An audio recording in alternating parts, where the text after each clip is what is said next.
Guys जोसा का result आज सुबह डिक्लेयर हो गया था एंड काफ़ी सारे स्टूडेंट्स को कोई अलॉटमेंट नहीं आया है जोसा का राउंड 1 में। ठीक है, कट ऑफ का ट्रेंड काफ़ी हाई रहा था, ऐसा एक्सपेक्टेड था। ठीक है, राउंड 1 में कट ऑफ तो बढ़ता ही है।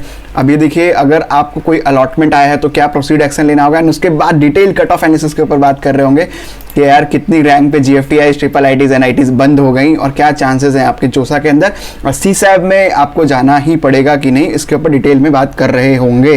पहले हम लोग स्टार्ट करते हैं। एंड सबसे इम्पॉर्टेंट, आपको अगर कोई सीट मिलती है, जैसे हमारे स्टूडेंट को Indian institute of technology BHU Banaras में फार्मास्यूटिकल इंजीनियरिंग मिली है, ऐसे तो इसकी रैंक पे यहाँ पे सिविल मिल रही थी। ठीक है, कई सारे लेकिन चॉइस फिलिंग इस हिसाब से की गई कि इसने क्लोजिंग किया है 2658 इसकी SC कैटेगरी में रैंक थी, तो क्लोज किया है इसने कॉलेज को। तो ये इंपॉर्टेंट था कि अगर आप चॉइस फिलिंग बहुत अच्छी कर रहे हैं तो एटलीस्ट आपको अलॉटमेंट आए। ठीक है, क्योंकि जोसा का अलॉटमेंट नहीं आ रहा है तो बहुत ज़्यादा डिमोटिवेशन भी हो रहा है टॉप रैंक का, जिन्होंने अच्छा रैंक भी लिया है। ठीक है, तो अगर आपका अलॉटमेंट आ चुका है तो यार आपको क्या सावधानियां बरतनी है। पहले तो एग्जिट फ्रॉम काउंसलिंग वाला ऑप्शन नहीं ऑप्ट कर लेना है। दूसरा ये है कि आपको डॉक्यूमेंट्स पहले सबमिट विलिंगनेस करना है। मोस्ट प्रॉब्ली आप फ्लोट वाले ऑप्शन पे जाओ, दूसरे ऑप्शन पे ध्यान मत दो, अभी बस फ्लोट करते रहो। फ्लोट ही एकमात्र ऑप्शन है जिस पर आपको ध्यान देने की ज़रूरत है, और किसी ऑप्शन पे ध्यान देने की कोई ज़रूरत नहीं है।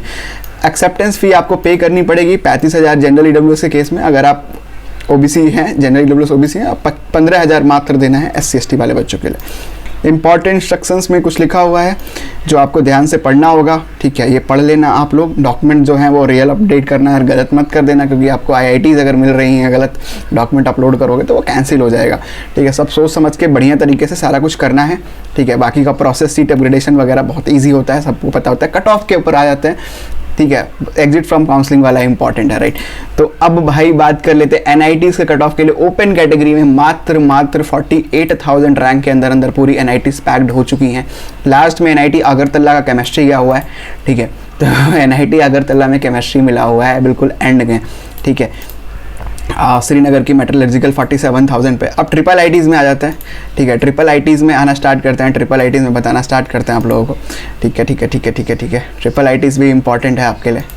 तो ट्रिपल आईटीज़ में अगर हम लोग देख लें तो यहाँ से देख लेते हैं, ऑल इंडिया कैटेगरी पे ही लेंगे, और यहाँ पे ओपन कैटेगरी में ही सेलेक्ट करना है अपने को, ओपन कैटेगरी में। और अपन जेंडर न्यूट्रल लेंगे, देखेंगे पहले कि जनरल वाले बच्चों का क्या हाल है, और लास्ट ट्रिपल आईटीज़ में कहाँ तक अलॉटमेंट आई है।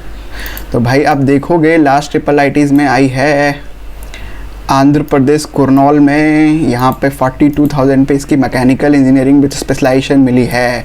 तो ट्रिपल आईटीज़ में यार मणिपुर वगैरह में इलेक्ट्रॉनिक्स एंड कम्युनिकेशन 42,000 रैंक पे मात्र बंद हो गई है। पंडित द्वारका प्रसाद का स्मार्ट मैन्युफैक्चरिंग 41,000 के अंदर पैक्ड हो चुका है।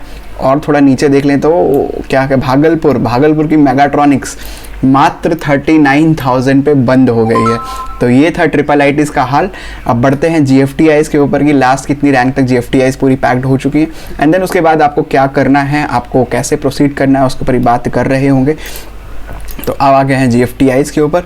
तो आप देख सकते हो ओपन कैटेगरी में पहले ही ऑल इंडिया होम स्टेट को रखा हुआ है हमने, home state all India and open category में रखा है, कोई भी होम स्टेट इंक्लूड नहीं किया। 3 लाख 4 लाख पे अलॉटमेंट होता है होम स्टेट को, हमें पता है, इसलिए होम स्टेट नहीं रखा है। Crisp open category all India पे रखा हुआ है। यहाँ पे देखो तेजपुर में आप देखोगे लास्ट जो है फूड एंड टेक्नोलॉजी मिली है, मात्र 68,000 पे बंद हो गई, क्योंकि प्रेडिक्शन था कि 70,000 से ज़्यादा रैंक वालों को जो सारे पार्टिसिपेट करने की कोई ज़रूरत नहीं है, अलॉटमेंट बड़ा मुश्किल आने वाला, और वही हुआ। हाँ, राउंड 6 तक जाके थोड़ा सा बढ़ेगा, 85,000 तक कोई अलॉटमेंट आ गई तो बड़ी बात है। फिर श्री माता देवी कटरा में देखोगे कि 66,000 तक। कुछ नई GFTIs आई थी यार, उसमें क्या हुआ वो देख लेते हैं। BIT मेसरा देखने की जरूरत नहीं है, डिमोटिवेट हो जाओगे अगर आपकी रैंक थोड़ी ज़्यादा है। ठीक है, तो कुछ नई GFTIs के नाम ऐड हुए थे, उनमें कट ऑफ का क्या ट्रेंड रहा है वो देख लेते हैं। ठीक है, हैंडलूम वाला गुरुकुल कांगरी, घनीकांत चौधरी, सेंट्रल यूनिवर्सिटी जम्मू का नाम चेंज हुआ था HNB गढ़वाल से, इसमें कट ऑफ देख लेते हैं कि कितना कट ऑफ गया है। तो जम्मू में भाई अच्छा खासे रैंक पे आप देखोगे 55,000 रैंक पे आपको आराम से इलेक्ट्रॉनिक्स एंड कम्युनिकेशन जैसी ब्रांचेस अलॉट हुई हैं। ठीक है। वहीं जम्मू में यहाँ पे देख सकते हो 55,000 रैंक पे अलॉटमेंट देखने को मिला है। ये ओपन कैटेगरी पे है, ओबीसी में कैटेगरी रैंक आपको देखनी पड़ेगी, तो वहाँ से आपको देख सकते हो। तो आई होप सो गाइस कि आपको वीडियो क्लियर हुआ होगा, आप कट ऑफ एनालिसिस भी कर सकते हो। एंड दो चीज़ को ध्यान रखना है, अगर आपका अलॉटमेंट नहीं आ रहा है, आपका CSAT में अलॉटमेंट आएगा, इसका निश्चित है, 100% है। तो क्या करना है, फर्दर प्रोसीडिंग क्या करनी है, वो बड़ा इंपॉर्टेंट है। क्या करोगे आप लोग, तो आपको ध्यान देना है कि आपको स्टेट काउंसलिंग में भी पार्टिसिपेट करना है। यूपी सेट की काउंसलिंग अभी भी ओपन है, अगर आपकी अलॉटमेंट वहाँ देखने को नहीं मिल रही है, डिमोरलाइज होने की जरूरत नहीं है। यूपी सेट में आप पार्टिसिपेट करो। स्टेट काउंसलिंग में बहुत सारी स्टेट काउंसलिंग अभी भी स्टिल ओपन है आप लोगों के लिए, आप अभी भी बहुत सारी अपॉर्चुनिटी